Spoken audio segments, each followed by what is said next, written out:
উত্তৰ গুৱাহাটীৰ চিকিৎসালয়ত চুৰিকাণ্ড।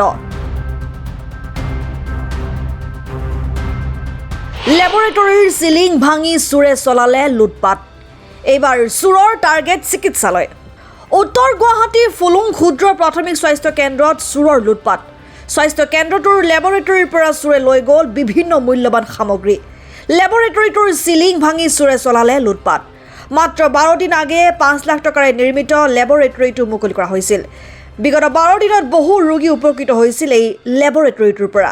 চুৰিকাণ্ডৰ পিছত এতিয়া বিনামূলীয়া সেৱাৰ পৰা বঞ্চিত হ'ব ৰোগীসকল। উল্লেখ্য যে পূৰ্বেও চুৰিকাণ্ডৰ ঘটনা সংঘটিত হৈছে চিকিৎসালয়খনত। 900 চকীদাৰ আৰু CC কেমেৰাৰ ব্যৱস্থা নথকা চিকিৎসালয়খন নিশা হ'লেই পৰিণত হয় চোৰৰ ঘাটিত। চিকিৎসালয়খনৰ চৌহদত চলে মদ, জুৱা আৰু ড্ৰাগছৰ আড্ডাও। কিন্তু ইমানৰ পিছতো জিলা প্ৰশাসনৰ কোনো গুৰুত্ব নোহোৱাত স্তম্ভিত হৈ পৰিছে সচেতন মহল।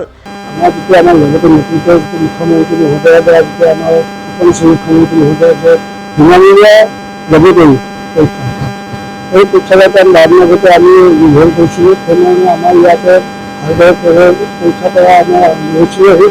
আমি গম পালোঁ আমাৰ লেবৰেটৰী টেকনিচিয়ান আমাক জনালে যে আমাৰ এইটো চুৰি হৈছে। আমি লগে লগে আহি চালোঁ। লগে লগে আমি উদ্বোধন কৰ্তৃপক্ষক আমি জনালোঁ। সকলোৱে আমাক মানে সহযোগিতা কৰি আছে। আপোনালোকক জনালোঁ আৰু কিন্তু জনাইছোঁ সকলোৱে আহিব। আমাৰ ইয়াৰ পৰা যিখিনি আমাৰ ইতিহাস আছে আৰু লেবৰেটৰী সা সৰঞ্জাম কিছুমান লৈ গৈছে। লগতে আমাৰ পানীৰ যিখিনি আমাৰ সা সুবিধা আছে সেইখিনি দুয়োটা চুৰি কৰিছে, দুয়োটা ভাঙি পেলাইছে, দুয়োটা ক্ষতি ভাঙি কৰিছে। লেবৰেটৰীটো বৰ্তমান আমি আৰু সতৰ্ক কৰিব পৰা কৰিছোঁ নহয়। গতিকে ইয়াৰ আগতে মই গজাহলি দেখা পালোঁ কি যোনটো পৰিৱেশ মানে চিজলি ভিতৰি হৈছে। আমি যিৰকম বন্ধ কৰাৰ সময়ত কৰি যাওঁ বস্তু সেই ৰকম গোটেইখিনি বস্তু নাই। তাৰপিছত মইতো কিবা ডাল হ'লে নিৰিছে বা এনেকৈ ধৰক কিবা লেটাৰ বটাৰ কৰিছে বুলি মই চাই অলপ মচা আৰম্ভ কৰোঁ। সদায় মই ৰাতিপুৱা আহি লেবৰেটৰী চাফ চিকুণ কৰি কামত ধৰোঁ। মই দেখা পালোঁ যে লাহে লাহে অলপ মানুহৰ খোজ দেখা পালোঁ। অলপ মানে হেৰি আৰু চিন্তাৰ কি ধৰণৰ কি ভালকৈ ইফাল সিফাল চোৱাৰ পিছত ইতিহাস জিতা নাই আৰু পানীৰ টেপটো চিজেল ভিতৰি পানীৰ টেপটো প্ৰতি লৈ গৈছে। তাৰপিছত কিবা কাৰণে ৰিয়েজেনো হৈছিল, ৰিয়েজেনো কিছুমান লৈ গৈছে। কিন্তু ৰিয়েজেন কি নিছে এতিয়ালৈকে হাত দি চুব পৰা নাই। হলানে এইখিনি কথা বস্তু বেয়া লাগিছে। আজি 12 দিন হ'ল ডিচেম্বৰ খুব সুন্দৰভাৱে চলাই নিয়াৰ কাৰণে আমি গোটেইখিনি আমি হেৰি কৰিছোঁ। তাৰপিছত আজি চুৰি হৈ গ'ল। ঘৰবিলাক জয়ী হৈ গৈছে। ইয়াতে কি কি হয়? আচলতে মই যেতিয়া আহোঁ তেতিয়াই দেখিছিলোঁ যে মানে কোৱাৰ্টাৰ ইয়াত থাকিব পাৰে নেকি। মই কোৱাৰ্টাৰতে থকাৰ কাৰণে আমি আগ্ৰহী হয়। কিন্তু দেখিলোঁ যে মানে ইয়াত আমাৰ কোৱাৰ্টাৰবিলাকত মানে পায়খানা পানী তেনেকুৱা ব্যৱস্থা নাই আৰু ভিতৰৰ চিলিং হওক টিং হওক এইবিলাক গোটেইখিনি মানে ভিতৰফালে জৰ্জৰীৰ্ণ অৱস্থা, মানুহ থাকিব পৰা অৱস্থা নাই। সেয়েহে কোৱাৰ্টাৰত কোনো মানুহ থাকিব মানে বাসিন্দা থাকিব নোৱাৰে। কিন্তু আমি দেখি পাওঁ যে যেতিয়া আমি ৰাতিপুৱাই আহোঁ ডিউটিলৈকে আহোঁ কেতিয়াবা দেখি পাওঁ বটল আছে, ঠোঙা আছে। তাৰপিছত আমি মানুহৰ মুখৰ পৰা গম পাওঁ যে হস্পিটেল মানে বন্ধ কৰাৰ পিছত ইয়াতে মানে বহুত বাহিৰা মানুহ সোমাই আহে তেনেকুৱা আমি খবৰবিলাক পাওঁ। কিন্তু আমি আজিলৈকে দেখা নাই। কিন্তু প্ৰমাণ পোৱা গৈছে যে বটলৰ পৰা আদি কৰি নানা ধৰণৰ আমি কিছুমান বস্তু আমি দেখি পাওঁ। কি পাইছে? বটল, মদৰ বটল হওক, খালী বটল হওক বা আপোনাৰ এই পলিথিনৰ ঠোঙাই হওক তেনেকুৱা ধৰণৰ। আমি মাজতে আমি ড্ৰাগছৰ কণ্টেইনাৰো পায় নেকি?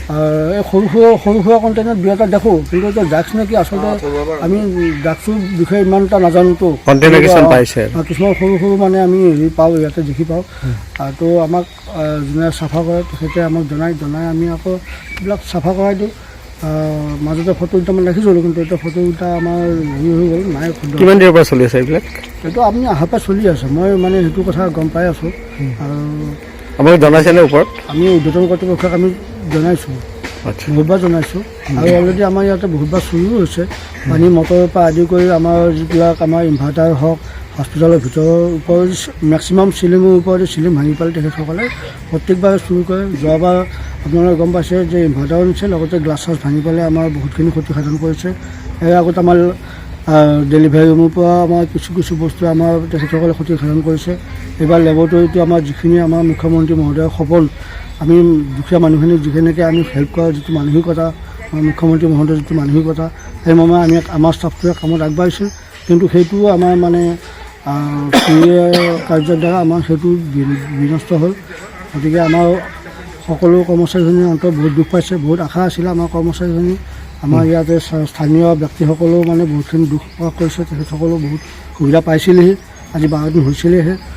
গতিকে মানে আমি আশা কৰোঁ ৰাইজে সকলোৱে সহযোগ কৰি পেলাই আমাৰ হস্পিটেলখন উন্নত মানৰ কৰক বুলি আমি আশা ঠিক আছে। কৰিছোঁ আৰু ভৱিষ্যতে চাংখাৰীৰ পৰা পংকজ নাথৰ ৰিপৰ্ট অসম টাইম